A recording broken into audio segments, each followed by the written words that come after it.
211번 건축법령상 연면적에 관계없이 가설 건축물로 볼 수 있는 것은 1번 도시지역 중 주거지역, 상업지역 또는 공업지역에 설치하는 농업용 비닐하우스. 이 경우에는 100제곱미터 이상이어야 됩니다. 연면적이.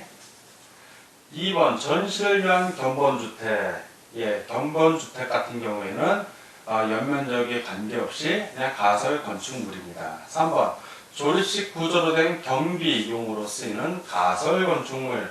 이 경우에는 10제곱미터 이상이어야 합니다. 4번 물류창고. 이거는 건축물입니다. 건축물. 가설 건축물이 아니라 그냥 건축물이고. 5번 도시지역 중 주거지역, 상업지역 또는 공업지역에 설치하는 어업용 비닐하우스. 역시 1번과 마찬가지로 100제곱미터 이상이어야 합니다. 자, 면적과 관계없이 가설 건축물로 볼 수 있는 것은 그래서 211번 2번 전시를 위한 견본주택이 되겠습니다.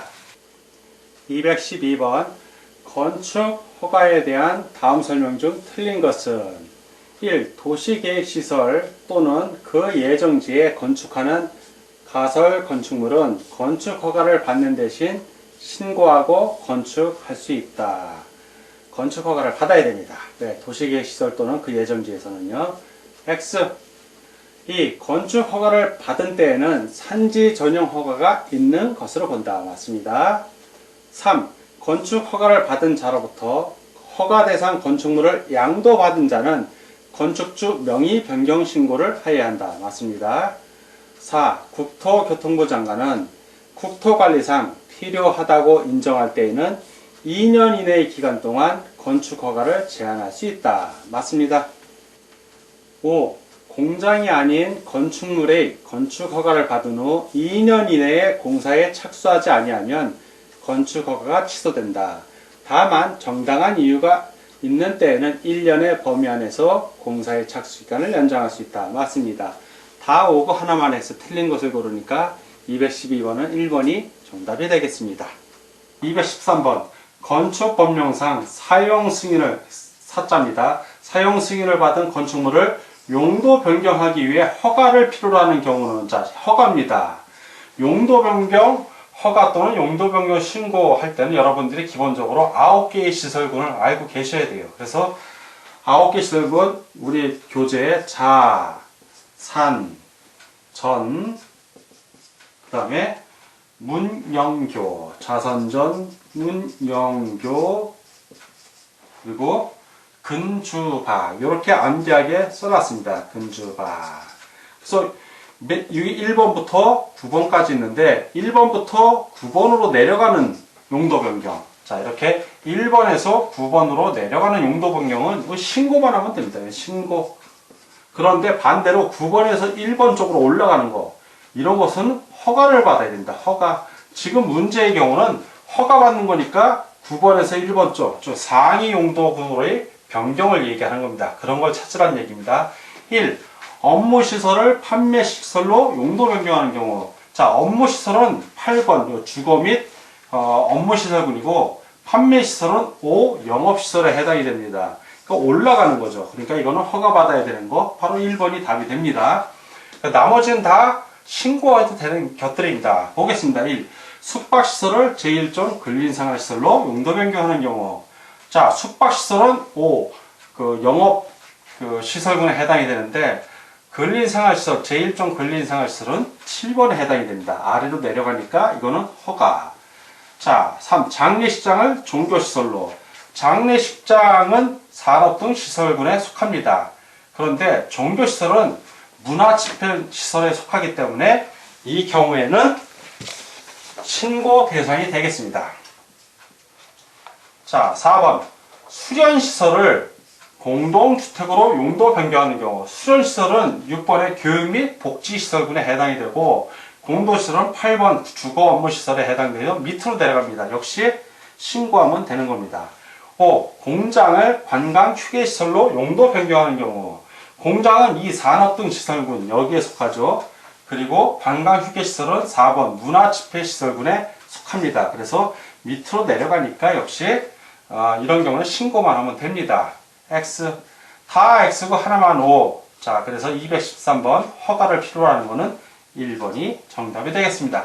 214번 건축법령상 건축공사 현장 안전관리에 관한 설명 중 틀린 것은 1번 건축 허가를 받은 자는 건축물의 건축공사를 중단하고 장기간 공사행위를 방치할 경우에는 안전관리 조치 등을 할 의무가 있다. 맞습니다. 2번 허가권자는 일정한 경우에는 장기간 공사 현장 방치에 대비하여 미리 안전관리 비용 등을 예치하게 할 수 있다. 맞고요. 3번 예치금을 대통령령이 정하는 보증서로 대신할 수 있다. 맞습니다. 4번 허가권자는 안전에 위해하다고 판단되는 경우 안전관리를 위한 개선명령을 발할 수 있다. 즉 개선명령을 할 수 있다는 얘기입니다. 5. 예치금은 반환하여야 하므로 이를 사용하여 대집행할 수 없다. 아니죠. 안전조치 하라고 있는 거니까 강제로 개선명령을 했는데 안 하면 건축주가 안 하면 그때는 행정대집행에 의해서 대신 집행할 수가 있습니다. 또한 대집행을 했는데 대집행 비용이 이미 예치금보다 많을 경우에는 그 차액을 추가 징수도 가능하다는 것도 아울러 알아주시기 바랍니다. 그래서 X 하오고 하나만 해서 틀린 걸 고르니까 214번은 5번이 정답이 되겠습니다. 215번 건축법령상 건축물의 공사감리에 관한 설명 중 틀린 것은 1. 사용 승인을 받은 후 10년 이상이 되어 리모델링이 필요한 건축물을 리모델링하는 경우 건축주가 건축사를 공사감리자로 지정해야 한다. 리모델링은 10년이 아니라 15년 이상입니다. 15년 이상. 그래서 X. 2. 공사감리자는 공사감리를 할 때 건축법 등에 위반된 사항을 발견하거나 공사 시공자가 설계 도서대로 공사를 하지 아니하면 이를 건축주에게 알린 후 공사 시공자에게 시정하거나 재시공하도록 요청하여야 한다. 맞습니다.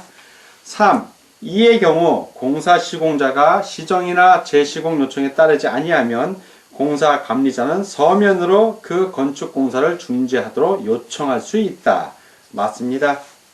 4. 공사 감리자는 공사 시공자가 시정이나 재시공 요청을 받은 후 이에 따르지 아니하거나 공사 중지 요청을 받고도 공사를 계속하면 국토교통부령으로 정하는 바에 따라 이를 허가권자에게 보고해야 한다. 맞습니다. 5. 공사감리자는 감리일지를 기록 유지하여야 하고 공사의 공정이 대통령령으로 정하는 진도에 다다른 경우에는 감리 중간 보고서를, 공사를 완료한 경우에는 감리 완료 보고서를 각각 작성하여 건축주에게 제출해야 한다. 맞습니다. 다 오고 하나만 해서 틀린 것을 고르니까 215번은 1번이 정답이 되겠습니다. 216번 건축법령상 건축물 대장의 작성 보관자가 아닌 자는, 건축물 대장 작성 보관자는 특별자치시장, 특별자치도지사 또는 시장, 군수, 구청장입니다. 그 사람들이 아닌 걸 고르라는 얘기죠. 1번 도지사 해당 없죠. 2번 특별자치시장 맞고요. 3번 시장 맞고요. 4번 군수도 맞고요. 5번 구청장도 맞습니다. 다 오고 하나만 했어. 아닌 걸 고르니까 216번은 1번이 정답이 되겠습니다. 217번 건축법령상 건축물의 소유, 이용 및 유지 관리 상태를 확인하거나 건축정책의 기초자료로 활용하기 위하여 건축물 대장에 건축물과 그 대지의 현황 등에 관한 정보를 적어서 보관하고 이를 지속적으로 정기하여야 하는 사항 중 틀린 것은, 자, 어떤 사항이 있는데 건축물 대장에 넣어야 되는 사항입니다. 그것이 아닌 걸 고르는 얘기죠. 1. 건축물의 상용 승인서를 내준 경우 이게 해당합니다. 2. 건축허가 대상 건축물, 신고 대상 건축물을 포함한다. 외의 건축물의 공사를 끝낸 후 기재를 요청한 경우 해당하고요. 3. 집합 건물의 소유 및 관리에 관한 법률에 따른 건축물 대장의 신규 등록 및 변경 등록의 신청이 있는 경우 역시 해당이 됩니다. 정비하여야 하는 사항이 해당이 됩니다. 4. 건축법 시행일 전에 법령 등에 적합하게 건축되고 유지 관리된 건축물의 소유자가 그 건축물의 건축물 관리 대장이나 그 밖의 이와 비슷한 공부를 건축물 대장에 옮겨 적을 것을 신청한 경우에 해당됩니다. 5. 건축물의 저당권에 관한 사항이 변경된 경우, 저당권이 아니라 소유권입니다. 소유권에 관한 사항이 변경된 경우가 해당이 됩니다. 그래서 X 다 오고 하나만 X, 틀린 것을 고르니까 217번은 5번이 정답이 되겠습니다. 자, 218번. 건축법령상 특별자치도시사 또는 시장, 구청장이 등기 촉탁을 할 수 있는 경우에 해당하지 않는 것은, 대부분의 경우 건축물의 변경이 오거나 또는 지적의 변경이 왔을 때는 등기 촉탁을 해줍니다. 그런데 등기 촉탁을 하지 않는 경우가 있어요. 지적법에서도 여러분들이 배우셨을 텐데, 어떤 경우? 신규 등록하는 경우에, 이거는 토지도 신규 등록하는 경우에는 토지 소유자가 직접 소유권 보존 등기를 해야 되고, 건물도 마찬가지예요. 건물 역시 소유권 보존, 신규 등록하는 경우, 건축물로 신규 등록할 때는 건축주, 주인이 건축물 대장을 가지고 새로의 등기소에 가서 소유권 보존 등기를 직접 해야 된다. 이 보존 등기를. 따로 등기 촉탁한다, 안 한다? 안 한다. 그거 찾으란 얘기입니다. 신규 등록 있는 거. 1. 사용 승인을 얻은 건축물로서 신규 등록하는 경우 본인이 직접 하라는 얘기예요. 요거죠 바로. 자, 등기 촉탁하지 않는 거. 집안의 변경이 있는 경우 등기 촉탁하고요. 건축물 외시 신고 등기 촉탁하고, 철거 신고에 따라 철거한 경우 등기 촉탁합니다. 행정구역 명칭이 있어 변경이 있는 경우도 등기 촉탁을 합니다. 이건 다 등기 촉탁하는 경우고, 요거만 어떻게 한다? 소유권 보존 등기를 직접 한다. 그래서 218번은 1번이 정답이 되겠습니다. 219번. 대지의 안전을 위하여 건축법에서 규정하고 있는 사항 중 틀린 것은 1. 건축물의 대지는 인접한 도로면보다 낮아서는 안 된다. 그렇죠? 배수를 위해서 그런 겁니다. 맞고요. 2. 대지에는 빗물과 오수를 처리하기 위해 필요한 하수관, 하수구, 저수탱크, 그 밖에 이와 유사한 시설을 갖추어야 한다. 맞습니다.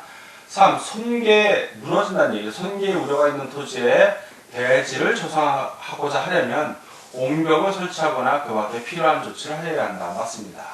4. 습한 토지, 물이 나올 우려가 많은 토지, 쓰레기, 그 밖에 이와 유사한 것으로 매립된 토지에 건축물을 건축하는 경우에는 성토, 지반 개량, 지반입니다. 개량 등 필요한 조치를 해야 한다. 맞고요. 5번.